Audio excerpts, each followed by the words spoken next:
अब क्या प्रसंग चल रहा कि जैसे कई भक्तों को प्रेरणा दी जाती है कि भाई आप जोत बोलो हवन के लिए। देखो पुण्यात्मा, हमारे कई प्रकार के पाप हमने इकट्ठे कर रखे हैं। जैसे एक दास ने एक वाणी बोली थी भगवान की कि मानत ना मन मोरा साधो मानत ना मन मोरा रे, और बार बार मैं ये समझाऊं जग में जीवन थोड़ा रे। फिर क्या बताते हैं कि शरण पड़े को गुरु संभाले जान का बालक भोरा रे, और कह कबीर तुम चरण चित राखो ज्यों सुई में डोरा रे। जैसे कोई बालक छोटा सा होता है, 5-4 महीने का, 7-8 महीने का, 9 महीने का बच्चा, वो पालने में सुला रखा होता, माता काम लग जाती है अपने घर के काम में।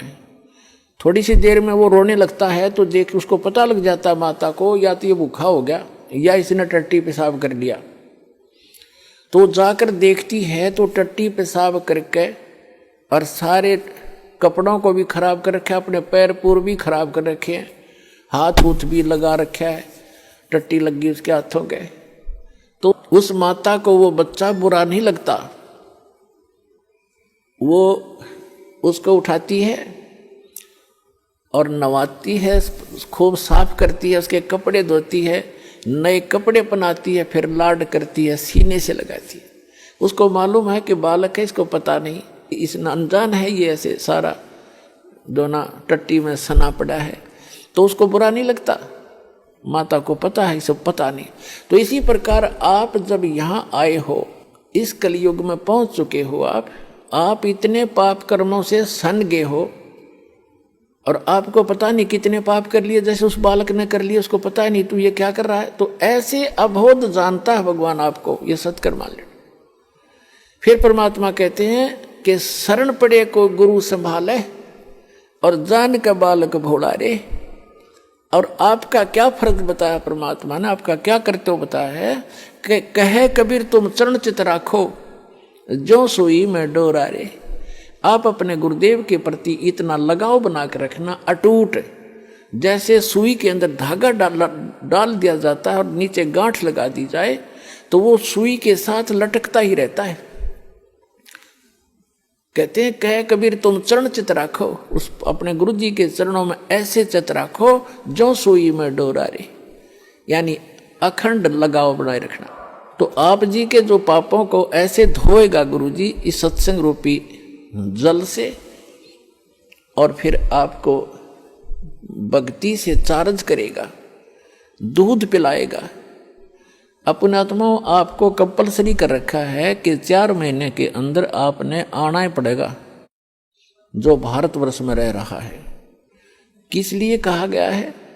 ये बच्चे हैं, आप अपने बच्चों को एक रोजी रोटी के लिए पढ़ाते हो कि मेरा बेटा या बेटी पढ़ के कोई शिक्षा ग्रहण करके ये कोई ऊंच पोस्ट प्राप्त कर ले या अपना धंधा ठीक कर लेगा। उसको 16 वर्ष का समय, 15 वर्ष, 20-20 वर्ष का समय दे देते हो, बेटा और ट्रेनिंग कर ले, फलाना कर ले, बढ़िया रोजगार हो जाएगा।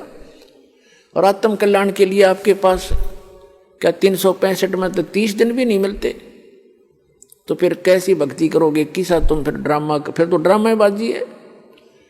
तो कहने का भाव ये है कि आप जी को इसलिए बुलाया जाता है कि यहाँ आने से आपको घना पुण्य मिलेगा, आपकी आत्मा को ऐसे परिपूर्ण कर दिया जाता है जैसे बच्चा छोटा सा गली में खेल रहा होता है।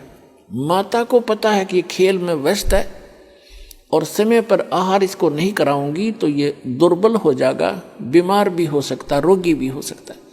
वो खेल रहा होता है अपने बच्चों में, भाई बहनों में बाहर, और व्यस्त होता है। माता उसको उठा के लाती है कि चल दूध पी ले, वो रोता भी है, वह घसीट कर लाती है कि ना चलना पड़ेगा चल, उसको दूध पिला देती है, फिर छोड़ देती है। वो तो दूध पीता पीता भी न समझा कि छोड़ दे माँ, भाग लूँ मैं।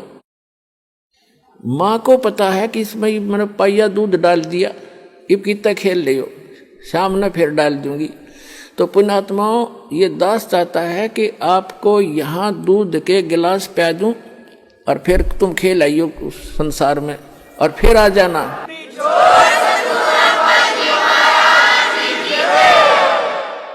ताकि आपकी आत्मा दुर्बल ना हो, और आप जल्दी युवा हो जाओ।